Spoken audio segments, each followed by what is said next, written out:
Hello students and welcome to my channel. In this video we will be discussing the chapter number 15 that is budgets and budgetary control. So students, हम लोगों ने last video में illustration number 1, 2 and 3 discuss करी थी। साथ में हम लोगों ने कुछ थ्योरी पार्ट भी डिस्कस करा था जिसमें हमने फीडबैक और फीड फॉरवर्ड कंट्रोल एक सबसे मेन टॉपिक डिस्कस किया था जो कि पीछे प्रीवियस ईयर के पेपर्स में भी देखा गया था।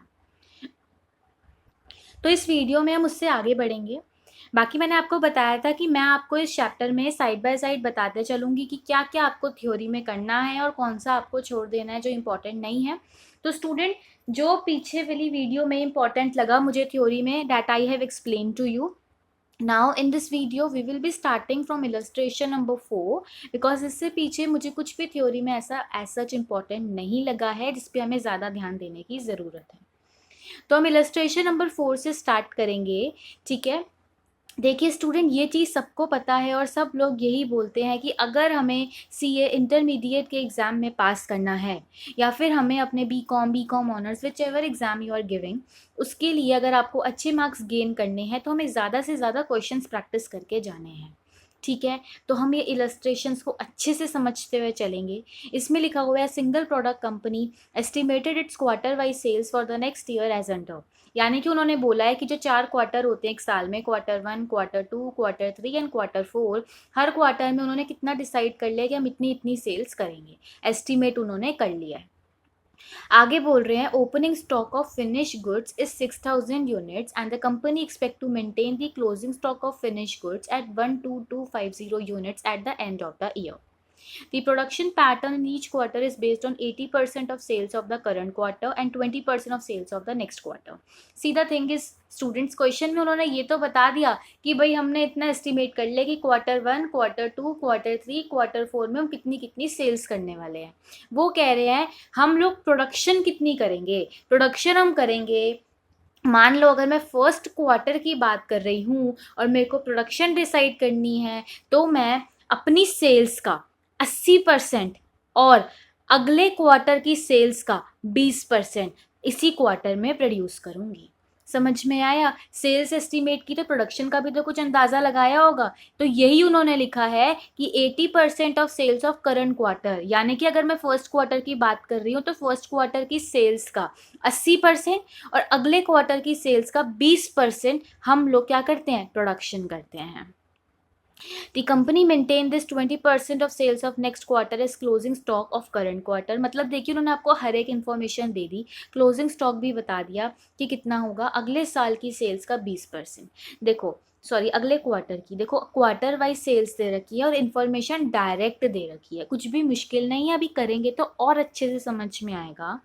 The opening stock of raw material in the beginning of the year is 10,000 kg। ध्यान रखना, कंफ्यूज मत होना, ये ओपनिंग स्टॉक फिनिश गुड्स का था, ये ओपनिंग स्टॉक रॉ मटेरियल का है।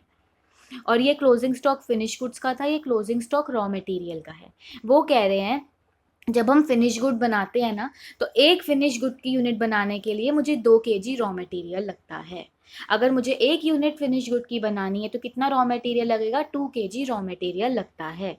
The company proposes to purchase the entire annual requirement of raw material in the first 3 quarters in the proportion and at the prices given below। देखिए student, question को समझने का try कीजिए। पहले उन्होंने आपको बताया कि हमने एस्टिमेट किया है कि हम इन 4 सालों में इतनी इतनी सेल करेंगे। फिर उन्होंने आपको फिनिश गुड्स और रॉ मटेरियल का ओपनिंग और क्लोजिंग स्टॉक बता दिया। फिर उन्होंने आपको बता दिया कि हम किस तरीके से प्रोडक्शन करेंगे। जो हमने एस्टिमेट किया है करंट क्वार्टर की सेल्स का, उसका 80% और अगले क्वार्टर की सेल का 20% हम उसी क्वार्टर में प्रोड्यूस करेंगे। फिर उन्होंने बताया कि एक फिनिश गुड की यूनिट बनाने के लिए हमें 2 kg रॉ मटेरियल लगता है।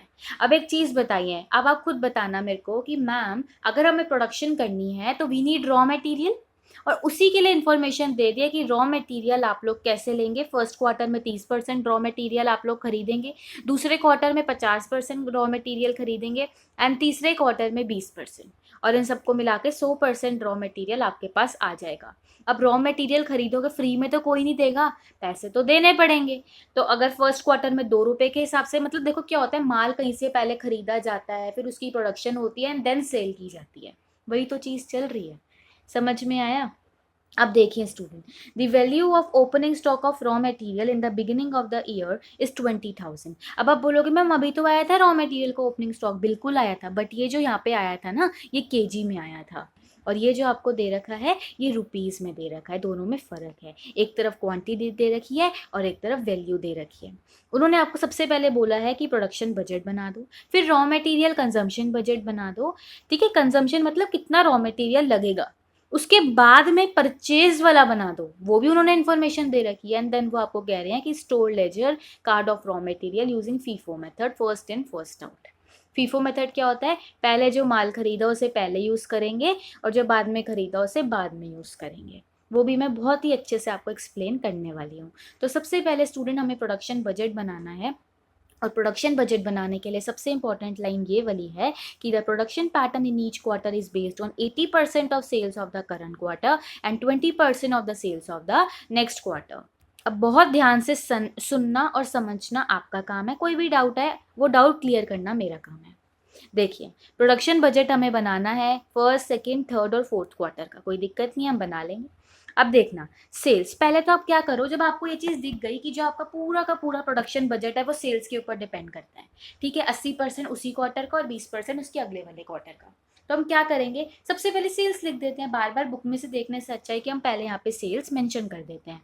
तो फर्स्ट क्वार्टर की सेल्स हैं स्टूडेंट 30,000 यूनिट, उससे अगले की है 37,500, देन 41,250 एंड देन 45,000।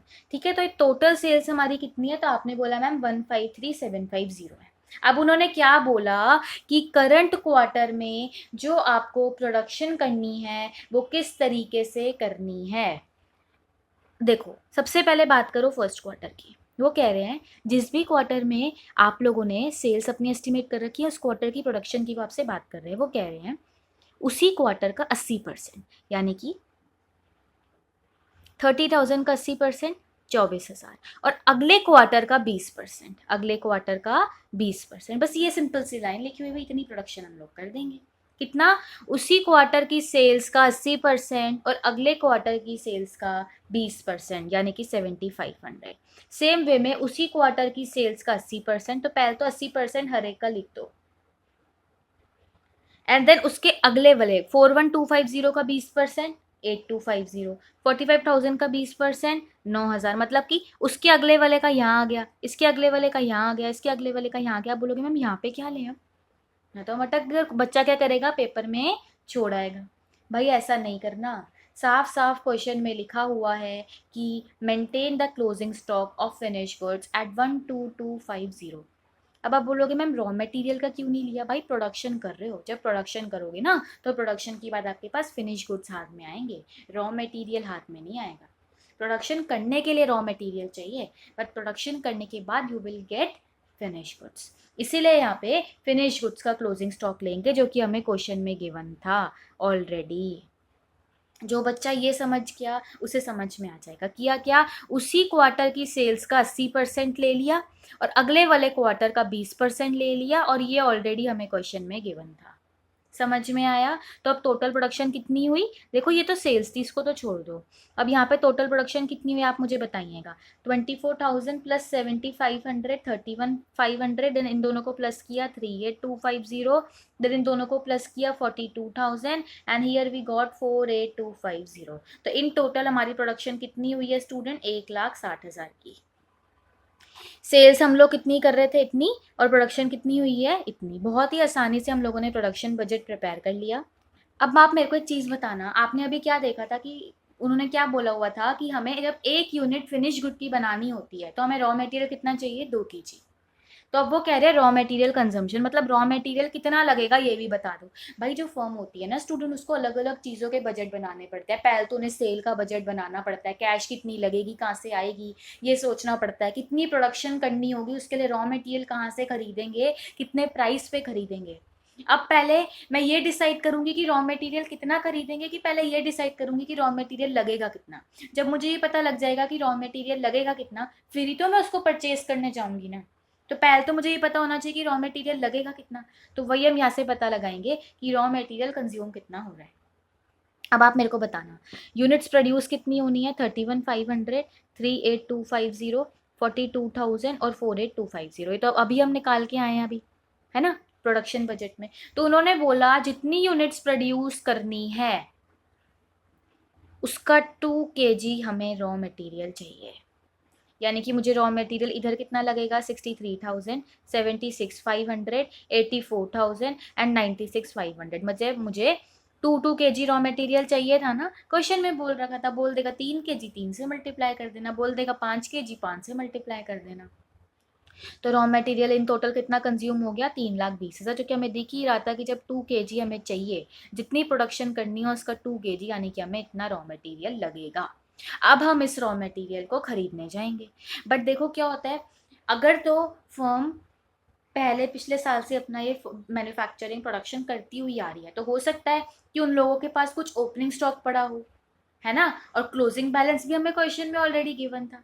तो वही सेम चीज़ हमने देखी, भाई मुझे रॉ मटेरियल चाहिए तो इतना, अभी की अगर मैं प्रोडक्शन करने जाऊंगी तो मुझे 3,20,000 का रॉ मटेरियल चाहिए, और मुझे कुछ क्लोजिंग स्टॉक भी मेंटेन करके रखना है रॉ मटेरियल का, जो कि मुझे क्वेश्चन में गिवन है 5,000 का। यानी कि इन टोटल मुझे 3,25,000 का रॉ मटेरियल चाहिए। बट मेरे पास कुछ ओपनिंग बैलेंस भी अवेलेबल है जो कि 10,000 का है, और ये भी क्वेश्चन में गिवन है। यानी कि 3,15,000 का हमें और ख़रीदना पड़ेगा। देखा आपने किस तरीके से, कितने आसानी से हुआ, सिर्फ समझ की होगा, याद करना ही नहीं है।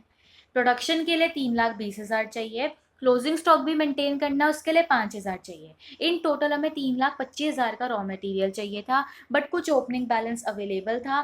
तो अब मुझे अल्टीमेटली खरीदना कितना है, 3,15,000 रुपये। समझ में आया। अब हमने पता लगा लिया कि परचेज कितना करना है, इन क्वांटिटी हमें 3,15,000 का रॉ मटेरियल लगेगा।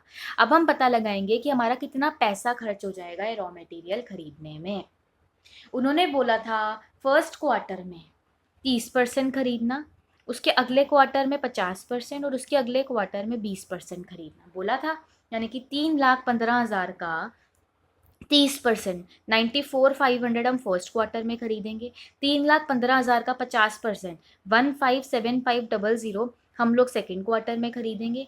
एंड 3,15,000 का 20%, यानी कि 63,000 हम लोग कब खरीदेंगे, थर्ड क्वार्टर में खरीदेंगे। और रेट वो भी उन्होंने बता दी थी कि यहाँ पे 2 रुपये के हिसाब से, यहाँ पे 3 रुपये के हिसाब से, यहाँ पे 4 रुपये के हिसाब से।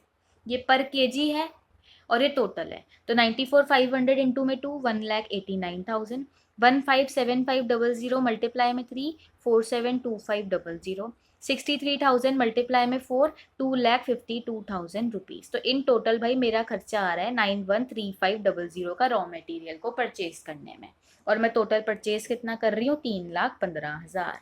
समझ में आया। अब हम लोगों ने सब कुछ पता कर लिया। लास्ट उन्होंने बोला हुआ था कि एक प्राइस स्टोर लेजर कार्ड बना दो, मतलब कितनी क्वांटिटी पे रॉ मटेरियल आपके पास स्टार्टिंग में था, फिर और कितना लाया, फिर कितना कंज्यूम हुआ, ये चारों क्वार्टर का हमें बना के दिखा दो फीफो मेथड के थ्रू। तो स्टूडेंट जो इसका फॉर्मेट है ना वो बदलता नहीं है, फॉर्मेट इसका यही रहता है। ठीक है, कैसे, first quarter, second quarter, third quarter, fourth quarter, KG rate value, KG rate value, KG rate value. क्योंकि बिकॉज रेट जो थी वो अलग अलग थी, पहले 2 फिर 3 एंड फिर 4, तो ये अलग अलग है, इसका ध्यान रखना, बहुत ध्यान रखना। अब हम बनाना शुरू करते हैं। तो अब आप मेरे को बताना student, opening balance raw material का कितना था, 10,000। अब देखो इसी तरीके से हम इसको करेंगे कि भैया पहले ओपनिंग बैलेंस कितना था, फिर हमने और कितना खरीदा, फिर माइनस कर देंगे कि कितना कंज्यूम कर लिया, एंड देन जो इस साल का क्लोजिंग होगा, जो इस क्वार्टर का क्लोजिंग होगा, वो अगले क्वार्टर का ओपनिंग, फिर ओपनिंग होगा, फिर कुछ परचेज करेंगे उस क्वार्टर में, फिर कुछ कंज्यूम करेंगे, फिर जो इस क्वार्टर का क्लोजिंग बचेगा वो अगले क्वार्टर को ओपनिंग हो जाएगा, फिर कुछ परचेज करेंगे, फिर कुछ कंज्यूम करेंगे, फिर इसका बैलेंस बचेगा, वो अगले साल को ओपनिंग बन जाएगा। यही तो चलता है ना क्वार्टर टू क्वार्टर वाइज। ठीक है, तो हमें ओपनिंग बैलेंस पहले कितना गिवन था, 10,000, और उसकी वैल्यू कितनी गिवन थी, 20,000। तो ये वैल्यू क्यों गिवन थी, ताकि आप रेट का पता लगा पाओ कि रेट कितनी थी, 2 रुपये थी। अच्छा, अब फर्स्ट क्वार्टर में हम कितना परचेज कर रहे थे, आपने बोला मैम अभी तो आपने बताया 94,500 परचेज कर रहे थे, कितनी रेट पे कर रहे थे, 2 रुपये पे, यानी कि 1,89,000 पे। फर्स्ट क्वार्टर में कितना कंज्यूम किया है आपने, हमने चेक किया, फर्स्ट क्वार्टर में हमने कंज्यूम किया है 63,000, यानी कि 1,26,000। अब बचा कितना, 10,000 प्लस 94,500 आया, माइनस में कंज्यूम कर लिया, बैलेंस बचा 41,500। रेट तो एक ही चल रही है, 2 रुपये की, वही लिख दी। ठीक है, उन दोनों को मल्टीप्लाई करके क्या आ गया, 83,000। जो इस साल का क्लोजिंग बैलेंस, सॉरी इस क्वार्टर का क्लोजिंग बैलेंस, वो अगले क्वार्टर का ओपनिंग बैलेंस आ गया इतना। अब इस क्वार्टर में आपने कितना परचेज किया है, आपने बोला 157500 परचेज किया, बट इसकी रेट 3 रुपये थी, यानी कि 472500। मैंने कहा ठीक है, बिल्कुल सही बात है। अब बात आती है स्टूडेंट कंजम्पशन की। कंजम्पशन हुआ है सेकेंड क्वार्टर में 76,500 का। कंजम्पशन माने यूज़ कितना हुआ, रॉ मटेरियल हुआ है 76,500। अब आता है फीफो मेथड इन रोल। क्या कहता है फीफो मेथड? फीफो मेथड कहता है पहले का पहले यूज़ करो और जो बाद में खरीदा है वो बाद में यूज़ करना। अब देखो 76,500 है, तो पहले तो मैंने 41,500 पहले वाला यूज़ कर लिया, पर कंज्यूम कितना किए हो, 76,500, और अभी कितना यूज़ हो गया, 41,500। तो स्टूडेंट बचा कितना? आपने कहा मैम अभी तो बच गया 35,000, वो कहाँ से लाएंगे? मैंने कहा परचेज किया तो है, वहीं से लाएंगे भाई, ये ले।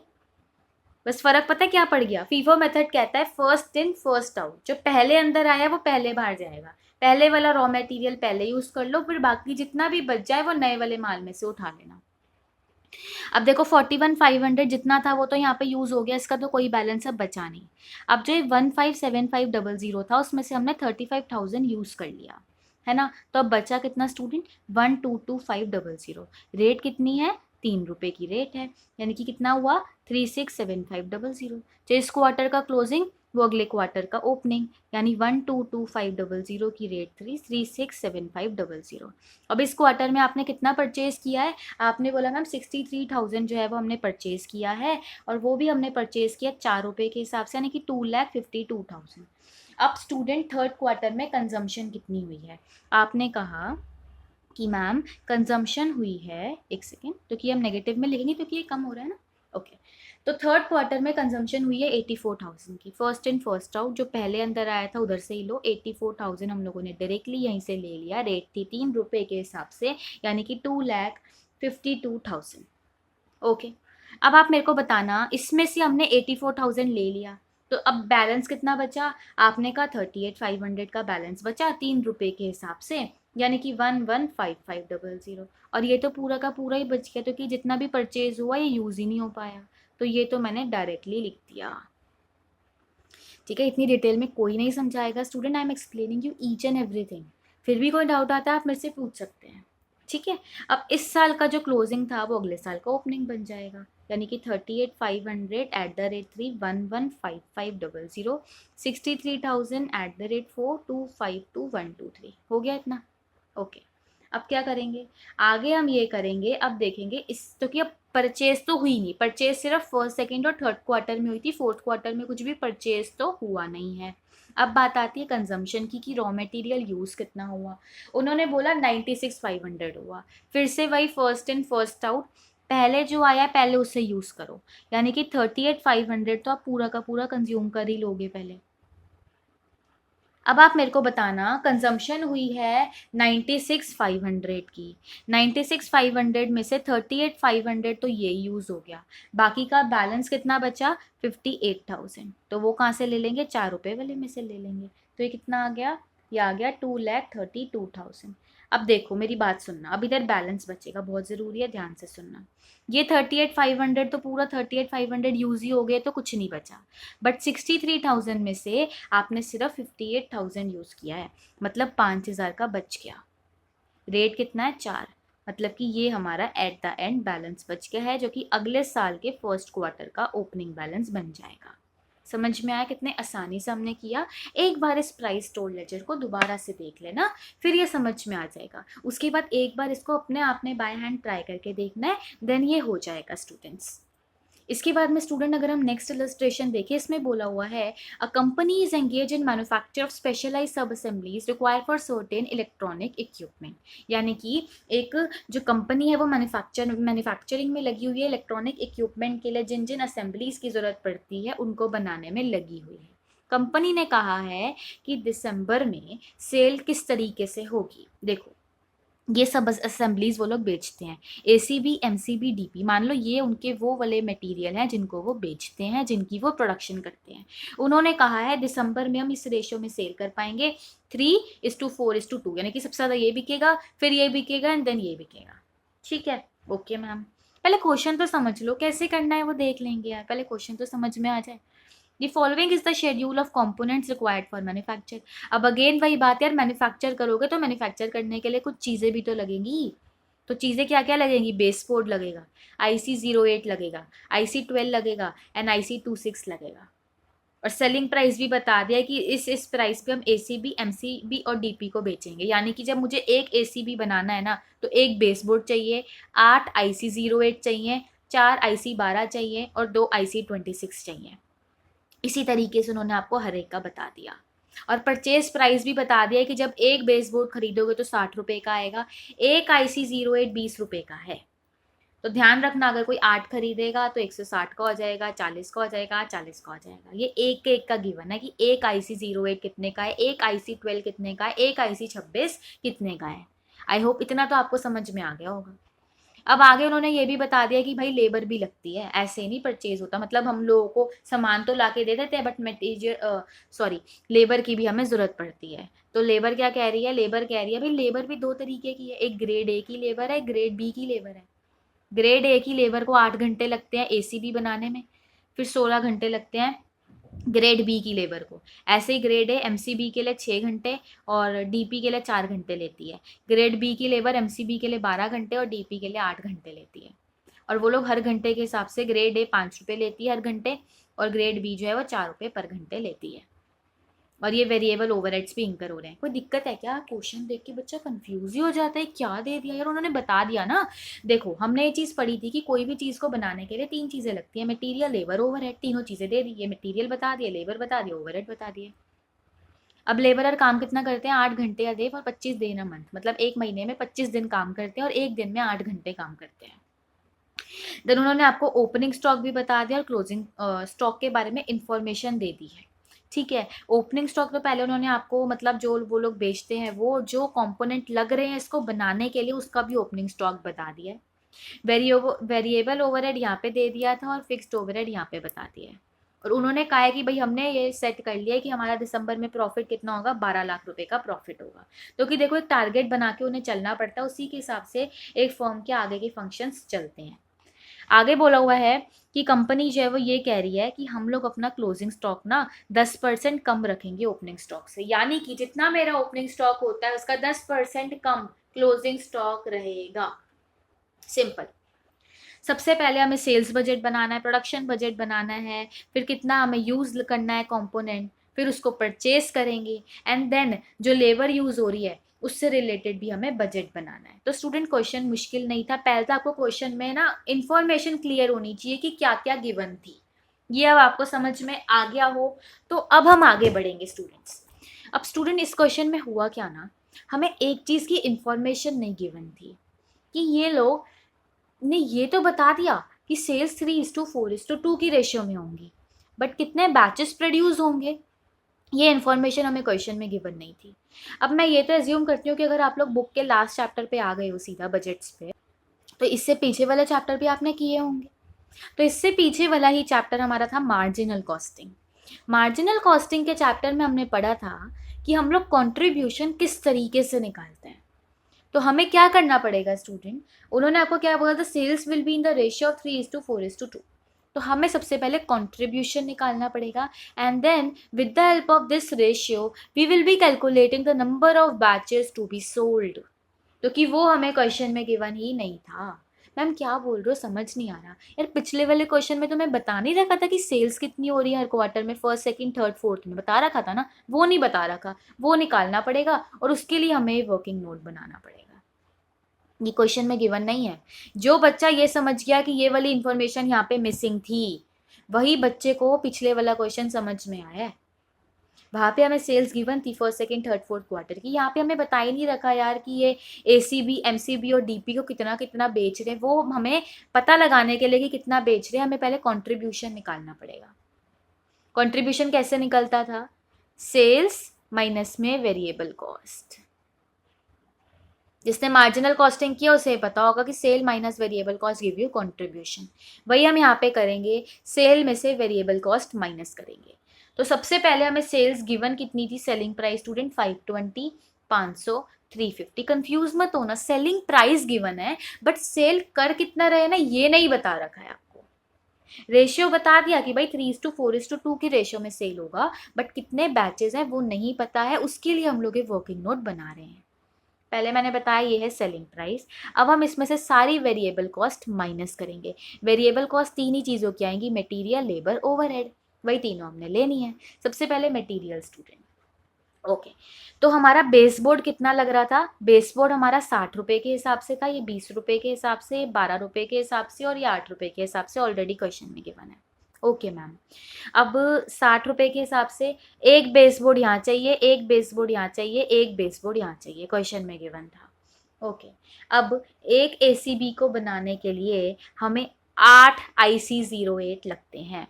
तो 8 इंटू 20, देखो 20 इंटू में 8 गिव्स यू 160।